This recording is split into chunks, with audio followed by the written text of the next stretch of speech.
दीक्षाच cooking पॉईंटमध्ये तुम्हा सर्वांचं स्वागत आहे. नमस्कार मंडळी, आपल्या किचनमध्ये बनतोय एकदम झणझणीत आणि लाजवाब मटण खिमा. मटण प्रेमींनो, आजची रेसिपी तुमच्यासाठी खास घरगुती स्टाईलचा टेस्टफुल मटण खिमा. आज आपण बनवणार असा मटण खिमा की वासाने सगळ्यांची भूक वाढेल. तर चला लगेचच आपण रेसिपीला सुरुवात करूया. मस्त मी मटण खिमा घेतला आहे. हा खिमा आपल्याला 2 ते 3 वेळा स्वच्छ धुवून घ्यायचा आहे. गावरान चव, मसाल्याचा जबरदस्त तडका आणि मटण खिमा आजची डिश एकदम स्पेशल आहे. वाटणासाठी आपल्याला अद्रक, लसूण, मिरची आणि कोथिंबीर घ्यायची आहे. याचं छान आपण वाटण बनवून घेणार आहोत. भांडं छान आपण गरम करून घेणार आहोत आणि मग त्याच्यामध्ये आपल्याला तेल टाकायचं आहे. तेलाचा मस्त भरपूर वापर करायचा आहे कारण खिम्याला मस्त तर्री आली पाहिजे. तेल छान गरम झाल्यानंतर त्याच्यामध्ये आपल्याला बारीक कापलेला कांदा टाकायचा आहे. लालसर रंग येईपर्यंत कांदा छान आपण हाय फ्लेमवर परतून घेणार आहोत. जर तुम्हाला झणझणीत आणि मसालेदार खाणं आवडत असेल तर हा मटण खिमा तुम्ही नक्की ट्राय करा. आजचा खिमा इतका टेस्टी होणार आहे की एकदा खाल्लात ना तर तुम्हाला पुन्हा पुन्हा बनवावासा वाटेल. हाय फ्लेमवर कांदा छान आपण परतून घेणार आहोत.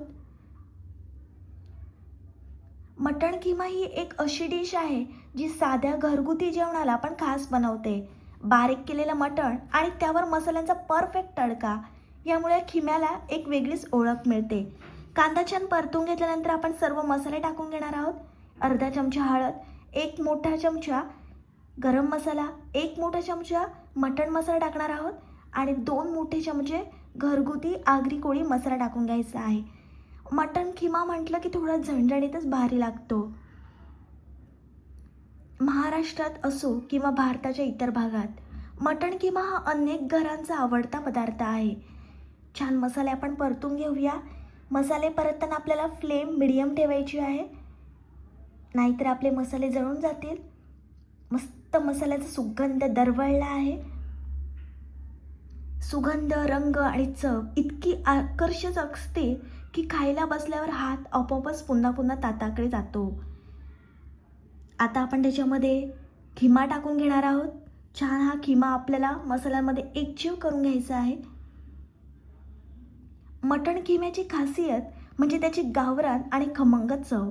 योग्य मसाले आणि कांदा, लसूण, आलं यांचा मिलाफ झाल्यावर तयार होणारा तो खिमा हा अगदी जिभेवर रेंगाळणारा असतो. छान आपण हाय फ्लेमवर खिमा मसाल्यामध्ये मिसळून घेऊया, एकजीव करून घ्यायचा आहे. 3 ते 4 मिनिट आपल्याला हाय फ्लेमवर हा खिमा परतून घ्यायचा आहे. खिम्याचा सुगंध आता घरभर दरवळायला लागला आहे. रंगावरूनच तुम्हाला समजत असेल किती भारी लागणाऱ्या मटण खिमा. काही ठिकाणी खिमा थोडा रस्सेदार बनवतात तर काही ठिकाणी कोरड्या स्टाईलमध्ये बनवून त्यात कोथिंबीर आणि लिंबाचा इतका स्पर्श देतात ना की दोन्ही प्रकारची मजा काही वेगळीच असते. पण आज आपण रस्सेदार खिमा बनवणार आहोत. मटण प्रेमींनो, ही रेसिपी खास तुमच्यासाठी आहे. जे नॉनव्हेज प्रेमी आहे त्यांनी ही रेसिपी जरूर ट्राय करा. 5 मिनिटांसाठी आपण झाकण ठेवलं आहे, छान वाफ देणार आहोत. अशा प्रकारे आपण वाटण वाटून घेतलं आहे. हे तयार केलेलं वाटण त्या खिम्यामध्ये टाकायचं आहे आपल्याला. ही डिश फक्त चवीसाठीच नाही तर पौष्टिकतेसाठीही ओळखली जाते. मटणामध्ये प्रथिने, लोह आणि ऊर्जा देणारे घटक भरपूर प्रमाणात असतात. त्यामुळे शरीरात ताकद मिळते आणि थकवा कमी होण्यास मदत होते. विशेषतः ज्यांना नॉनव्हेज आवडतं त्यांच्यासाठी मटण खिमा हा एकदम परफेक्ट असा पर्याय आहे.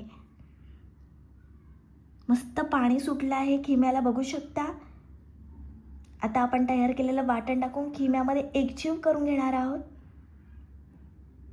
हा मटण खिमा तुम्ही तांदळाची भाकरी, चपाती, गरमागरम वाफाळत्या भातासोबत खा, अप्रतिम लागतो. काही जण हा खिमा पावासोबत सुद्धा खातात. आता आपल्याला त्याच्यामध्ये चवीप्रमाणे मीठ टाकायचं आहे. छान आपण एकजीव करून घेणार आहोत.